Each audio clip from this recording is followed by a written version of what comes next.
नमस्कार दोस्तों, केटी voice stories channel में आप सभी का स्वागत है।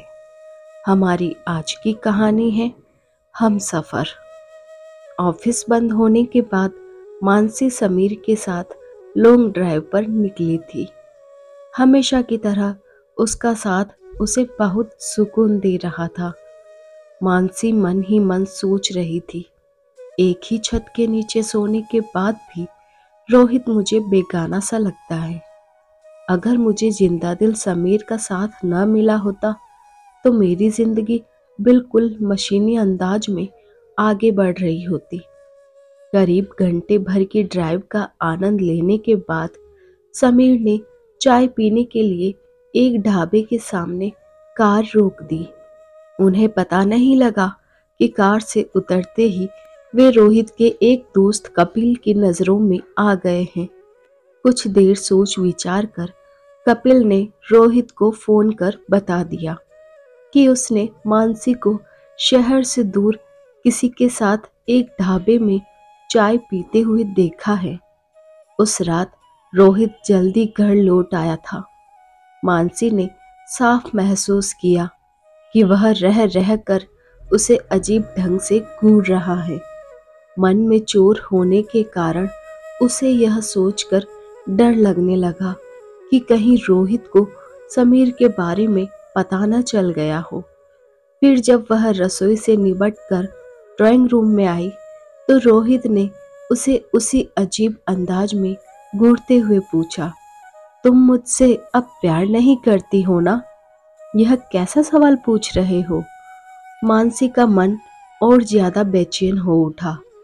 तुम मुझे देखकर आजकल प्यार से मुस्कुराती नहीं हो, कभी मेरे साथ लॉन्ग ड्राइव पर जाने की जिद नहीं करती हो, ऑफिस से देर से आने पर झगड़ा नहीं करती हो। क्या ये सब बातें यह जाहिर नहीं करती हैं कि तुम्हारे दिल में मेरे लिए प्यार नहीं बचा है? मानसी ने हिम्मत करके शिकायती लहजे में जवाब दिया, आपके पास वक्त ही कहाँ है मुझे कहीं घुमा लाने का? रही बात आपके ऑफिस से देर से आने पर झगड़ा करने की, तो वह मैंने बहुत करके देख लिया। बेकार घर का माहौल खराब करने से क्या फायदा? अगर तुम जल्दी आने को दबाव डालती रहती तो शायद मेरी आदत बदल जाती। तुम साथ घूमने की जिद करती रहती तो कभी न कभी हम घूमने निकल ही जाते। मुझे तो आज ऐसा लग रहा है मानो तुमने अपने मन बहलाव के लिए किसी प्रेमी को ढूंढ लिया है। ये कैसी बेकार की बातें मुंह से निकाल रहे हो? मानसी की धड़कनें तेज हो गई थी। तब मुझे बताओ कि मेरी पत्नी होने के नाते तुमने अपना हक मांगना क्यों छोड़ दिया है? मेरे मांगने से क्या होगा? तुम्हारे पास मुझे देने को वक्त ही कहाँ है। मैं निकालूंगा तुम्हारे लिए वक्त, पर एक बात तुम अच्छी तरह से समझ लो। मानसी बेहद संजीदा नजर आ रहे रोहित ने हाथ बढ़ाकर अचानक उसका गला पकड़ लिया। मैं तुम्हारे लिए ज्यादा वक्त नहीं निकाल पाता हूँ, पर मेरे दिल में तुम्हारे लिए जो प्यार है उसमें कोई कमी नहीं है। अगर तुमने मुझसे दूर जाने की बात भी सोची तो मैं तुम्हारी जान ले लूंगा। मानसी ने उसकी आंखों में देखा तो वहां भावनाओं का ऐसा तेज तूफान नजर आया कि वह डर गई। तभी रोहित ने अचानक उसे झटके से गोद में उठाया तो उसके मुंह से चीख ही निकल गई। उस रात रोहित ने बहुत रफ तरीके से उसे प्यार किया था। ऐसा प्रतीत हो रहा था मानो वह अपने भीतर दबे आक्रोश को बाहर निकालने के लिए प्रेम का सहारा ले रहा था। मानसी उस रात बहुत दिनों के बाद रोहित से लिपटकर गहरी और तृप्ति भरी नींद सोई। उसे न समीर का ध्यान आया और न ही अपनी विवाहित जिंदगी से कोई शिकायत महसूस हुई थी। अगले दिन मानसी ऑफिस पहुंची तो बहुत रिलैक्स और खुश नजर आ रही थी। रोहित के होठों से बने उसकी गर्दन पर नजर आ रहे लाल निशान को देखकर उसकी सहयोगी किरण और ममता ने उसका बहुत मजाक उड़ाया था। लंच के बाद उसके पास समीर का फोन आया। उसने उत्साहित लहजे में मानसी से पूछा, आज शाम बरिस्टा में कॉफी पीने चलोगी? आज नहीं। मानसी की आवाज में न चाहते हुए भी रूखापन पैदा हो गया। कॉफी पीने की शौकीन मानसी के मुंह से इनकार सुनकर समीर हैरान होता हुआ बोला, मुझे लग रहा है कि तुम्हारी तबीयत ठीक नहीं है। नहीं, मेरी तबीयत ठीक है। तो फिर मुझे तुम्हारा मूड क्यों खराब लग रहा है? मेरा मूड भी ठीक है। तब साफ साफ बता दो कि मेरे साथ कॉफी पीने चलने के लिए रूखे अंदाज में क्यों इनकार कर रही हो? मानसी ने उसे सच बता देना ही उचित समझा और बोली, मुझे लगता है कि रोहित को मेरे ऊपर शक हो गया है। उसने तुमसे कुछ कहा है? हाँ, कल रात पूछ रहे थे कि मैं कभी उनके साथ लॉन्ग ड्राइव पर जाने की जिद क्यों नहीं करती हूँ। मुझे लग रहा है कि तुम बेकार ही उसके इस सवाल से डर रही हो। उसके पास तुम्हारी खुशियों, भावनाओं व इच्छाओं का ध्यान रखने की फुर्सत ही कहाँ है।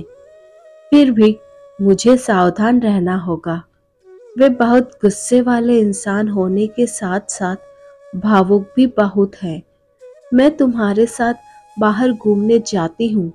अगर उन्हें इस बात का पता लग गया तो मेरी जान ही ले लेंगे। जैसी तुम्हारी मर्जी। ऐसा कहकर नाराज समीर ने झटके से फोन काट दिया था। उस शाम रोहित उसे लेने ऑफिस आ गया था। उसकी कार गेट से कुछ दूरी पर खड़ी थी। मानसी यह कल्पना करके कांप गई थी, अगर उसने समीर के साथ घूमने जाने को हाँ कर दी होती तो आज गजब हो जाता। रोहित बहुत खुश लग रहा था। दोनों ने पहले कॉफी पी, फिर बाजार में देर तक घूमकर विंडो शॉपिंग की। उसके बाद रोहित ने उसे उसका पसंदीदा साउथ इंडियन खाना खिलाया। घर लौटते हुए कार चला रहे रोहित ने अचानक उससे पूछा, तुम पहले तो इतना कम नहीं बोलती थी। क्या मेरे साथ बात करने को तुम्हारे पास कोई टॉपिक नहीं है? जब भी बोलता हूँ मैं ही बोलता हूँ जनाब, मानसी ने मुस्कुराते हुए जवाब दिया। फिर भी मुझे लगता है कि तुम पहले की तरह मुझसे खुलकर बात नहीं करती हो। इस वक्त मैं बहुत खुश हूँ, इसलिए यह बेकार का टॉपिक शुरू करके मूड मत खराब करो। वैसे कम बोलने की बीमारी आपको है, मुझे नहीं। तो आज मैं बोलूं? बिल्कुल बोलो। मानसी उसे ध्यान से देखने लगी। घर पहुंचकर रोहित ने कार रोकी, पर उतरने की कोई जल्दी नहीं दिखाई दी। वह बहुत भावुक अंदाज में मानसी की आंखों में देखे जा रहा था।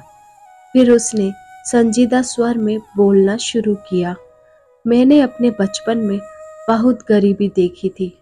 मानसी, मेरे ऊपर दौलतमंद बनने का जो भूत आज भी सवार रहता है, उसके पीछे बचपन के मेरे वह कड़वे अनुभव हैं, जब ढंग से 2 वक्त की रोटी भी हमें नहीं मिल पाती थी। सच तो यह है कि उन कड़वे अनुभवों के कारण मेरे अंदर हमेशा हीन भावना बनी रहती है। मानसी, तुम बहुत सुंदर हो और तुम्हारा व्यक्तित्व मुझसे ज्यादा आकर्षक है।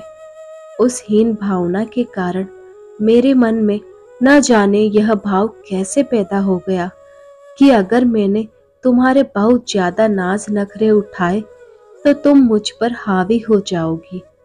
अपनी इस नासमझी के चलते मैं तुमसे कम बोलता रहा। कल रात मुझे अचानक यह एहसास हुआ कि कहीं मेरी इस नासमझी के कारण तुम मुझसे बहुत दूर चली गई तो मैं बिखर कर पूरी तरह से टूट जाऊंगा। तुम मुझसे कभी दूर न जाना, मानसी, मैं कभी आपसे दूर नहीं जाऊंगी।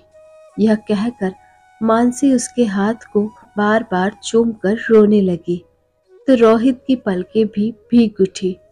अपनी आंखों से बह रहे आंसुओं के साथ मानसी ने मन में रोहित के प्रति भरी सारी शिकायतें बाहर डाली। समीर ने 2 दिन बाद मानसी को लॉन्ग ड्राइव पर चलने के लिए आमंत्रित किया, पर मानसी तैयार नहीं हुई। मैं रोहित को नाराज होने का कोई मौका नहीं देना चाहती हूँ। समीर के जोर देने पर उसने साथ न चलने का कारण साफ साफ बता दिया। और मेरे नाराज होने की तुम्हें कोई चिंता नहीं है? समीर ने चुपते लहजे में पूछा। पति को पत्नी के चरित्र पर किसी पुरुष से दोस्ती के कारण शक होता हो तो पत्नी को उस दोस्ती को तोड़ देना चाहिए। तुम यह क्यों भूल रही हो कि इस पति के रूखे व्यवहार के कारण तुम कुछ दिन पहले जब दुखी रहती थी तब मैं ही तुम्हें उस अकेलेपन के एहसास से निजात दिलाता था। आज वह जरा प्यार से बोल रहा है तो तुम मुझे दूध में गिरी मक्खी की तरह निकाल फेंकने को तैयार हो गई हो। मुझे इस विषय पर तुमसे कोई बात नहीं करनी है। तुमने मेरी भावनाओं से खेलकर पहले अपना मनोरंजन किया और अब सती सावित्री बनने का नाटक कर रही हो। समीर उसे अपमानित करने पर उतारू हो गया। मुझसे ऐसी टोन में बात करने का तुम्हें कोई हक नहीं है। मानसी को अपने गुस्से पर नियंत्रण रखने में कठिनाई हो रही थी और तुम्हें मेरी भावनाओं से खेलकर मेरा दिल दुखाने का कोई हक नहीं है। ओह शट अप! तुम मुझे शट अप कह रही हो? समीर गुस्से से फट पड़ा। अगर तुम नहीं चाहती हो कि रोहित की बुराई करने वाली तुम्हारी सारी मेल मैं उसे दिखा दूं तो जरा तमीज से बात करो मुझसे। मैडम, तुम ऐसा नहीं कर सकते हो। उसकी धमकी सुनकर मानसी डर गई। मैं ऐसा बिल्कुल नहीं करना चाहता हूँ। तुम क्यों मुझसे झगड़ा कर रही हो? मैं तुम्हारी दोस्ती को खोना नहीं चाहता। मानसी, समीर ने फिर से उसके साथ अपने संबंध सुधारने की कोशिश शुरू कर दी। कुछ पलों की खामोशी के बाद मानसी ने आवेश भरे लहजे में जवाब दिया। आज तुम्हारा असली चेहरा देखकर मुझे तुमसे नफरत हो रही है। तुम्हारी मीठी बातों में आकर मैंने तुम्हें अपना दोस्त और सच्चा शुभचिंतक माना। यह मेरी बहुत बड़ी गलतफहमी थी। तुम्हारी धमकी से डरकर मैं तुम्हारी जिद के सामने झुकूंगी नहीं। समीर, तुम्हें जो करना है कर लो, पर आगे से तुमने मुझसे किसी भी तरह से संपर्क करने की कोशिश की तो फिर रोहित ही तुम्हारी खबर लेने आएंगे। समीर को कुछ कहने का मौका दिए बगैर मानसी ने फोन काटकर स्विच ऑफ कर दिया। उस रात मानसी रोहित की छाती से लगकर बोली, आप दिल के बहुत अच्छे हो। मैं बेवकूफ़ ही आपको समझ नहीं पाई। मुझे माफ़ कर दो और तुम मुझे मेरी नासमझियों के लिए माफ़ कर दो। अपने रूखे व्यवहार से मैंने तुम्हारा दिल बहुत दुखाया है। रोहित ने प्यार से उसका माथा चूमकर जवाब दिया। मैं आपको कुछ बताना चाहती हूँ, पर मुझे कुछ सुनना नहीं है। मानसी, सुबह का भूला शाम को घर आ जाए तो उसे भूला नहीं कहा जाता। मैं तो बस इतना चाहता हूँ कि आगे से हम अपने दिलों की बातें खुलकर एक दूसरे से कहें और सच्चे मायने में एक दूसरे के हम सफर बने। मानसी भाव विभोर हो रोहित की छाती से लग गई। उसने समीर के बारे में कुछ भी सुनने से इनकार करके उसे अपनी नजरों में गिरने से बचा लिया था।